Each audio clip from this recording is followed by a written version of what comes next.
Dzisiaj ten materiał pozwolę sobie zacząć piosenką. Uwaga, intonuję. Bo na rudzie fajnie jest. Idzie się na dupki śwież. Za 5 zł, a bo ci. Ja nie umiem trafić w drzwi.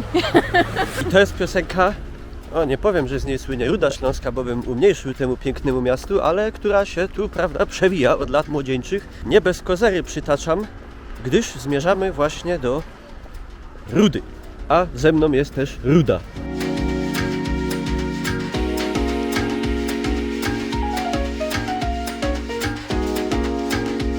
I tu dotarliśmy. Ruda Śląska. Pięknie odrewitalizowana architektura kolonii robotniczej, ale nie jesteśmy tu w celach stricte turystycznych. Przyjechaliśmy tutaj, czyli do Muzeum Miejskiego imienia Maksymiliana Chroboka w Rudzie Śląskiej. Patrycja. Byliśmy, jesteśmy, będziemy. Wojciech Korfanty, a my będziemy oprowadzani po, zobaczymy, co tam nam Muzeum imienia Chroboka w Rudzie Śląskiej będzie miało do zaoferowania. Budynek w stylu wczesnego modernizmu z 12 roku. Patrycja, właś. Gotuna był świadkiem burzliwych wydarzeń politycznych i gospodarczych w Europie, które nie ominęły również Prus i Górnego Śląska. Używamy technologii, których nigdy nie widział w Zagłębiu Wałbrzysko-Noworudzkim. To jest ważne. Gadujemy po śląsku czy po polsku? To są my w Rudzie Śląskiej, w Muzeum Miejskim w Rudzie Śląskim. Albo jesteśmy w Rudzie Śląskiej, w Muzeum Miejskim w Rudzie Śląskim. Na wystawie stałej, która nazywa się Czas to pieniądz.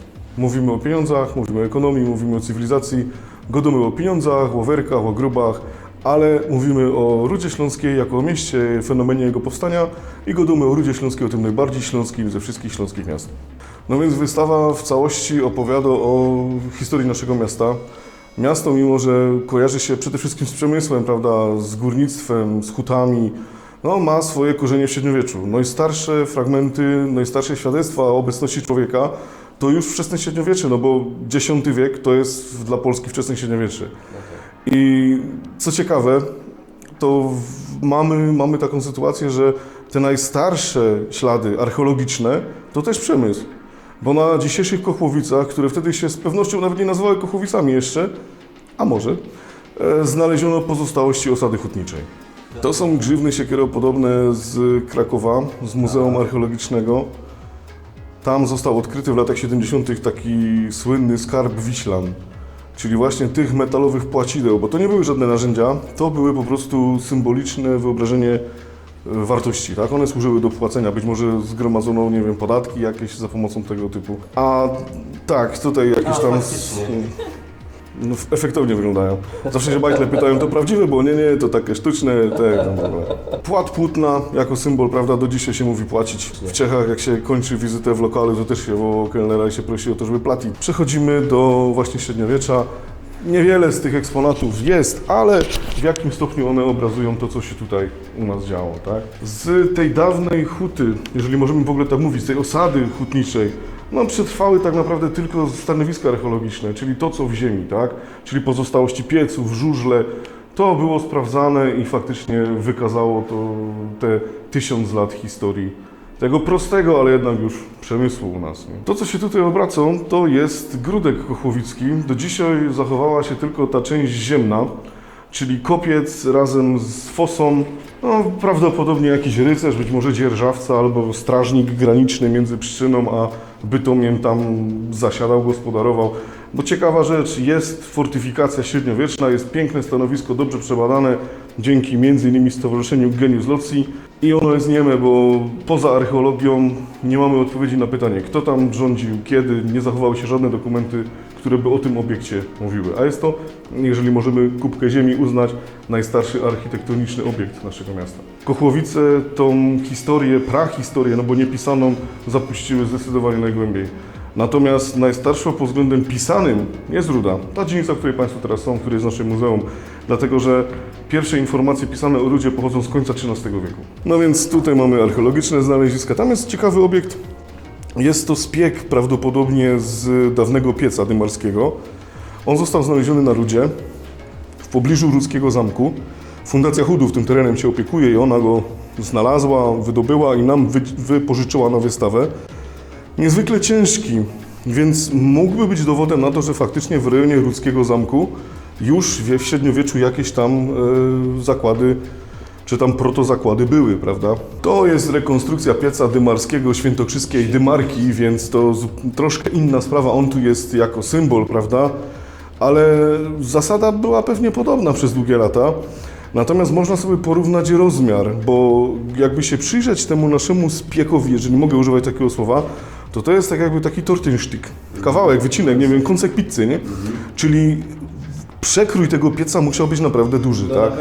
Na pewno nie taki mały jak ten, ale to dla celów ekspozycji, prawda, wyjaśnienia pewnych zjawisk jest tutaj ten piec. Nie tylko Ruda, ale także Orzegów, Kochłowice, Bielszowice.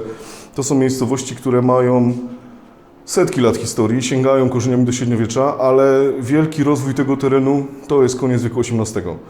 Początek wiąże się oczywiście z odkryciem kopalin, prawda? Te bogate złoża węgla ściągają tutaj przemysł metalurgiczny, żelazo, cynk i od tego momentu tak naprawdę wszystko się tutaj zaczyna kulać szybciej, no, tak powiem. Tak, Mikołaj, no. Faktycznie. Tak, faktycznie, podobny.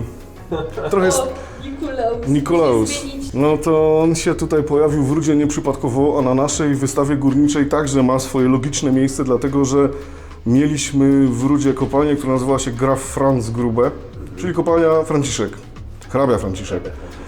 Hrabia Franciszek Balestrem. I hrabia Franciszek Balestrem tą kopalnię budował pod koniec swojego życia. To była niezwykle nowoczesna gruba, cała zelektryfikowana, połączona z nowoczesną elektrociepłownią. No naprawdę taka perła w koronie tego majątku. A perłą w koronie tej rodziny był najstarszy, pierwszy z wnuków hrabiego Franciszka, czyli kolejny dziedzic, prawda, następny w perspektywie oczywiście życia jego ojca, mały Mikołajek, czyli właśnie późniejszy hrabia Nikolaus. No i oczywiście nazwano główny szyb tej kopalni szybem Mikołaj. I dokładnie nie znamy okoliczności, w jakich ta rzeźba się tam pojawiła, ale taką piękną rzeźbę, bo jest to doskonała rzeźba, być może też autorstwa Józefa Limburga, ale nie udało nam się tego ustalić, ustawiono przy tym szybie. No bo górnicy stwierdzili, że wiadomo, święta Barbara jest patronką górników. W tej kopalni była piękna święta Barbara, która dzisiaj jest w kościele Piusa X w Rudzie, no ale zawsze mieć lepiej dwóch patronów niż jednego, prawda? A już na pewno mieć lepiej dwóch niż wcale, więc stwierdzili, że rzeźba świętego Mikołaja idealnie będzie tam pasować. Sztandary. Jeden z cenniejszych obiektów, które zachowywały się z kopalni, ten akurat z kopalni Friedens Grube, kopalnia Pokój, 1899 rok, założona przez Hutę Pokój, czyli też przez Balestremów, jako bezpośrednia baza węglowa tej huty. Tych sztandarów jest w muzeum naprawdę dużo, one też będą wymienione za jakiś czas, bo światło, prawda, nawet tak specjalistyczne nie sprzyja tkaninom, więc za jakiś czas będą tu inne wisieć. Mamy ich naprawdę dużo. To jest też jakby nawiązuje do tej tradycji Szafgoczów i Joanny, dlatego że kopalnia Paweł, której ten sztandar był własnością, była kopalnią należącą do koncernu Szafgocza. Święta Barbara, bardzo mi się podoba w ogóle ten hafton, jest taki art deco trochę, nie? Modernistyczny, bardzo nowoczesny. No, widać, że to wtedy też był jakiś znak czasów, kiedy to było tworzone i haftowane. To właśnie, jeżeli mówimy o Karolu Goduli, prawda, mówiliśmy, że był królem cynku, no to z pól galmanu właśnie wydobywano te minerały, które później metodą śląską puszczały cynk. Częściowo w płucach hutników, prawda, ale także tak niestety koszta. No więc tu jest ciąg dalszej ekspozycji górniczej. Poświęcamy temu trochę miejsca. Są mundury górnicze. Jest naprawdę piękny obraz świętej Barbary z cechowni kopalni Karol na Orzegowie. To też była kopalnia związana z Szafgoczami. W 1899 roku ten obraz namalował artysta, który nazywał się Winter. No, także tu jest, akurat mamy, ta tuba to jest z orkiestry Huty Pokój.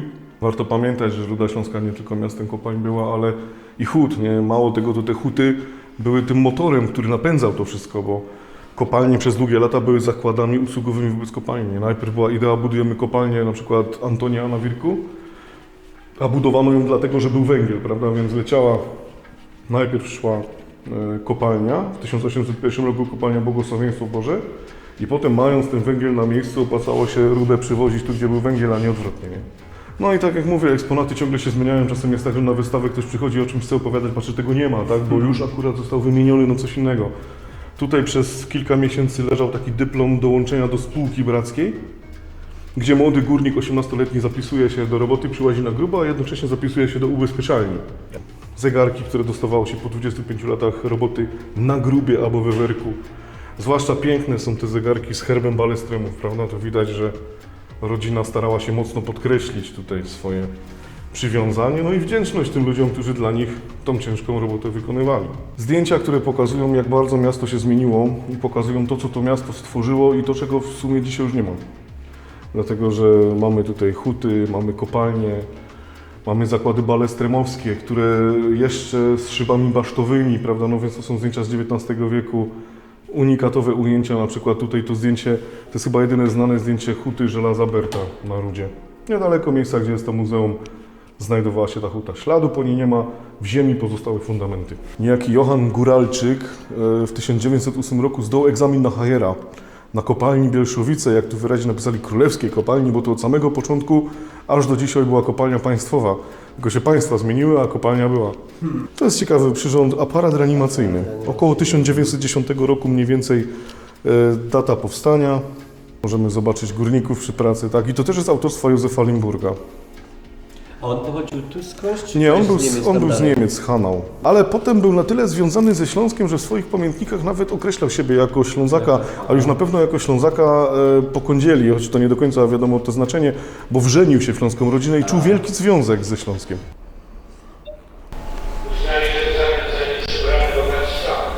Nawiązujemy do innego zjawiska, jakim jest kolej. W 1846 roku pociągnięto aż do Mysłowic linię kolejową. No i ta linia kolejowa była takim ogromnym impulsem rozwojowym. Dostaliśmy szwungu tu bardzo mocno, nie? Jak to się go Więc raz, że kolej otwarła przed śląskimi produktami szerokie rynki zbytu, skróciła linie transportowe, przynajmniej jeżeli chodzi o czas ich pokonania, otwarła możliwość dalszego eksportu, no ale sama w sobie też była wielkim pracodawcą, prawda, i była wielkim odbiorcą, chociażby jest makieta, która ma prezentować węzeł kolejowy w Hebziu. Oczywiście jest to skromne, symboliczne przedstawienie, prawda, nie jest to żadna tam rekonstrukcja, prawda, bo skala tego węzła była tak duża, że nawet w tej skali modelarskiej nie zmieściłby się prawdopodobnie tutaj w tej przestrzeni wystawy. Zresztą przez Rudę przebiegały trzy te najważniejsze dawne szlaki transportowe. Biegła tędy Kronprinzenstraße, prawda, łącząca Królewską Hutę z Gliwicami. Biegł pod terenem dzisiejszej Rudy Nowego Bytomia przekop słynnej sztolni dziedzicznej, a później już po powierzchni ziemi pociągnięto linię kolejową, która, tak jak powiedziałem, była przełomowym zjawiskiem. No i w przestrzeni tej wspominamy też o rodach arystokratycznych, które na terenie Rudy Śląskiej miały swoje majątki. Są to rodziny Balestremów, którzy dysponowali rudą. Mieli niezwykłe szczęście, dlatego że złoża węgla były tutaj naprawdę bardzo wydajne. Byli tu Szawgoczowie, którzy wrzenili się jakby w fortunę, którą Karol Godula pozostawił. To małżeństwo śląskiego Kopciuszka Joanny z Hansem Ulrykiem okazało się niezwykle szczęśliwe, niezwykle owocne. I byli tu także Donnersmarkowie. Ale większość majątków Donnersmarków na terenie Rudy należała do potomków, do hrabiego Hugona i później do jego potomków. Czyli ta linia bytomsko-siemianowicka. To jest Ruda, dali Balestremy, nie? No to tamten kościół żeśmy mijali. Tak, to jest właśnie kościół, który miał być oprawą dla rodowego mauzoleum, nie? Taki pomnik bogactwa, potęgi, pobożności rodziny. Balestremowie byli katolikami, co w czasie Kulturkampfu przysporzyło im sporo problemów, tak? Ale no, wyszli z tego obronną ręką. Hrabia Franciszek miał taką dewizę, że nic nie jest w stanie mnie przestraszyć. Także pałac Goduli, to on jest tutaj na zdjęciu i to jeszcze właśnie z czasów Goduli, tak? Znaczy na zdjęciu, przepraszam, to jest Rycina. Jeszcze bez tej wieży, o którą go powiększono. On tam taką wieżę dostał. Mamy portrety Karola Goduli, ale wyłącznie imaginacyjne. Dlatego, że nie wiem, czy istniały i zostały zniszczone, czy, co moim zdaniem bardziej prawdopodobnie, nigdy nie było oryginalnych, tak, malowanych z natury. No, nie zachował się żaden portret Karola Goduli. Tutaj mamy ten witraż, oczywiście także w postaci kopii, tak? On był w Gliwicach, ale był w latach 30. stworzony, więc artysta, który tutaj wyobrażał sobie Karola Godulę i zresztą Joannę również, Karola Goduli nie mógł oglądać. To jest książka, którą wydano z tej właśnie okazji, Złotych Godów pary hrabiowskiej, śląskiego Kopciuszka, hrabiny Joanny i Hansa Ulryka. I tutaj jest wiele informacji właśnie o Karolu Goduli, o początkach tego majątku, no i o wszystkich losach, którym ten majątek podlegał. Herb Szafgoszów, a po heraldycznej lewej, czyli po prawej z naszej perspektywy jest herb Godula-Szomberg, dlatego że Joanna Gryzik została po uzyskaniu tego majątku uszlachcona. Co z tym światłem są jakieś cyrki, to się włączą, wyłączą, jeden wie czemu.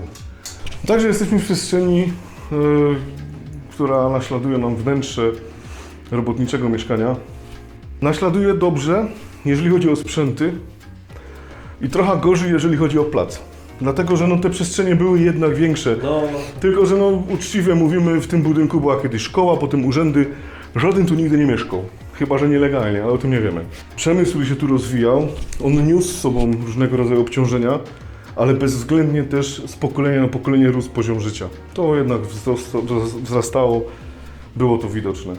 No i tu też można skorzystać z aplikacji, na przykład zobaczyć sobie, jakie były śląskie potrawy, prawda? Czyli mamy stół, mamy wanszynery, roma, wszystko tak jak w kuchni i można rzucić okiem, co tam można było uważać. Spróbować ułożyć budżet domowy, buffet, Broadbixa z całym bysztekiem. Oczywiście te najcenniejsze przedmioty, bo mamy w zbiorach mnóstwo porcelany, oczywiście moja koleżanka z działu etnografii nie zgodziłaby się, że mnóstwo, ale zależy nam na tym, żeby mieć jak najwięcej i przede wszystkim z huty Franciszka. Waszpek, jakby się ktoś chciał umyć. I Wielkoizba. Wielko z nazwy, nie? Bo tak jak powiedziałem, przestrzenie są tutaj na tej wystawie mniejsze. Nie jeden by dzisiaj chciał mieć takiej izby i mieszkanie. Myślę, że tak. Kiedyś też. Bo prawda jest taka, że tych familoków zawsze było za mało, tych izb zawsze brakowało, nie? Łóżka, szrank, vertigo, czego tu brakuje? Brakuje jeszcze stołu, jakieś leżanki, prawda, bo po prostu nie było kaj tego wsadzić. Stoliki nocne, nachtischle, nie? Tolszery, aby ktoś tam chciał włosy, nie wiem, polokować, spróbować ich nie spolić. Także tak to tu wygląda. Parę pamiątek rodzinnych jakichś takich istotnych, nie? Budzik po chłopskiej stronie, bo to na rano trzeba było do roboty iść, nie? No tutaj tak mówiłem, szrank, vertigo. Na vertigo mogłaby być, nie wiem, taka jakoś świętogrupa, prawda, nie wiem, tam jakaś kapliczka domowa. Tu akurat ten Pan Jezus jest taki zbiskwitowy, a tu jakoś obszala z jakimiś tam sztucznymi aplyzynami. Te dzieci się czasem pytają, ale to są sztuczne owoce. Znaczy nie gadają, to są fałszywe. Ja wiem, to nie są fałszywe, to są prawdziwe, plastikowe owoce. Tu przechodząc z przestrzeni takiego życia codziennego, prawda, domu rodzinnego, wchodzimy do codzienności. Tak mniej więcej nazywamy tą przestrzeń, czyli życie codzienne, jakaś rozrywka, czyli chociażby, nie wiem, karty do szkata. O innych rzeczach może nie będę już mówił, takich jak piwko i fajeczka, ale element życia, prawda? Śląskie oblycze, też w zbiorach tego jest dosyć dużo. Tu prezentujemy wybrane tylko eksponaty. No w muzeum jest pełno jakichś szuflodek, które idzie pootwierać. W tych szuflodkach są różne ciekawe rzeczy.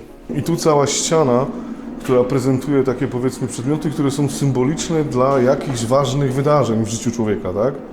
Wiadomo, że najważniejszym wydarzeniem w życiu człowieka jest jego narodzenie, tak? Więc mamy tutaj chrzest, potem roczek, przełazimy do komunii, prawda?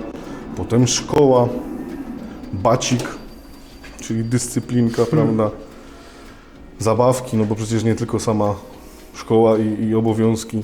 Figurki z podszopki kiedyś, tak? Z betlejki, nie? No, fajną fest mi się podoba ta świeca adwentowa, bardzo fajny pomysł. Dziennie w adwencie kawałek wypalosz, ale adwent to już za nami, ale klekotka na Wielki Czwartek, Wielki Piątek, sobie poklekotać. Sztynder na Christbaum, nie? Także to też jest fajne, ciężki jest, spokojnie można choinka wsadzić.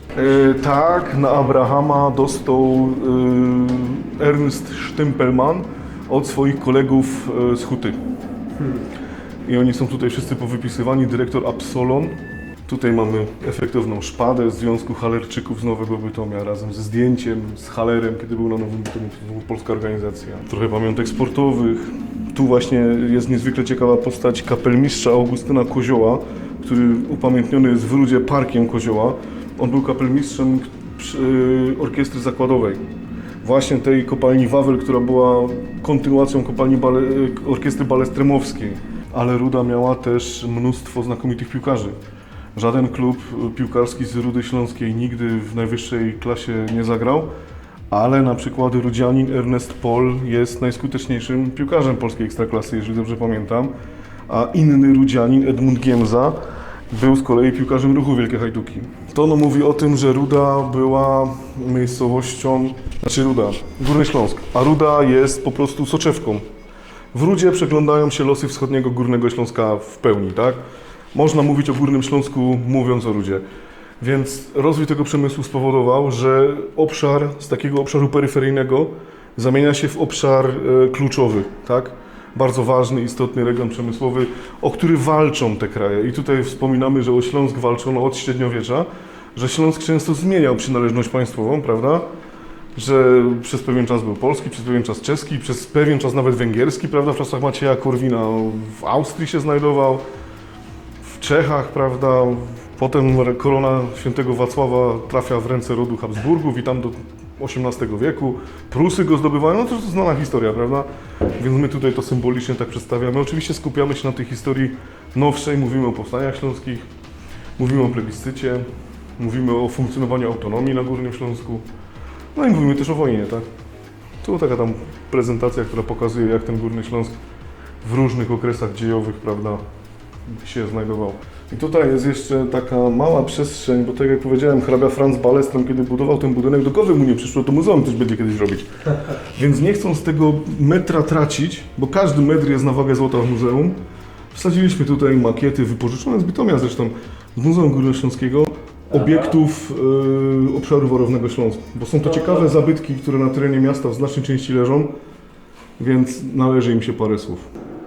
Tu przechodzimy do PRL-u i ten obraz jest o tyle fajny, no nie za dobrze go tu widać w tym wąskim korytarzu, ale można przejść i dostrzec, dlatego że, no wiadomo, socrealizm, nie?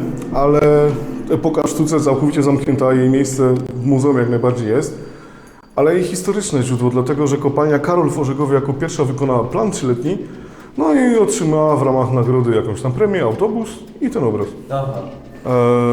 Mamy taki szranczek. I tu jest fajna rzecz, tylko nie da się tego obejrzeć teraz, mając tak niewiele czasu. Leci tu film. I ten film jest filmem zabytkowym sam w sobie, bo został nagrany w 1984 roku na 25-lecie miasta. Czyli opowiada o Rudzie Śląskiej, której dzisiaj już nie ma, i opowiada językiem, którego dzisiaj już nie ma. Trwa około 20 minut, warto go zobaczyć.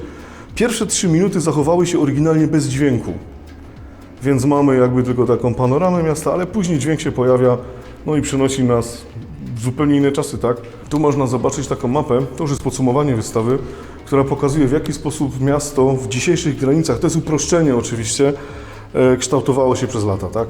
Tu mamy ten pusty teren, to właśnie jest las miejski miasta Bytomia, w którym jako takie osadnictwo rozwinie się dopiero w wieku XIX, prawda? Ta sala to jest chyba jedyna, która zachowała szatę architektoniczną z czasów, kiedy ten budynek był budowany. Cała reszta pomieszczeń została gruntownie przebudowana. Także nie mając planów, my nie mamy pojęcia, jak to w czasach funkcjonowania tutaj szkół wyglądało. No i koniec wystawy to jest taki współczesny film, który Rudę Śląską prezentuje, plus zabytki, prawda, te, które już zostały uratowane, odnowione. Na przykład jedna z ostatnich inwestycji miasta to jest koksownia Orzegów. No, uratowana praktycznie przed zagładą, tak. A jest to ważny ślad, no, jeden z ostatnich tego typu obiektów w naszej części Górnego Śląska. A tu w ogóle kapliczka szwedzka, też taki niepozorny, a niezwykle stary obiekt. Rynek w Orzegowie, tak zwany oczywiście, prawda, bo to tak mówię, plac może powiedzmy centralny w Orzegowie, fajnie wyremontowany, świetna przestrzeń. Ficynus, który też został uratowany praktycznie przed zagładą, bo już wydawało się, że nic z tych domów nie uratuje. Wiele z nich zostało odremontowanych, część zrekonstruowano pieczołowicie, wiele dostało nowe funkcje, więc cenny przykład zabudowy patronackiej dzięki temu mamy, prawda? Industriada ludzka odbywa się z reguły tam. No jakby się tak jeszcze na YouTubie mogli sztachnąć luftem. Prawdziwy śląski luft, wzbogacany.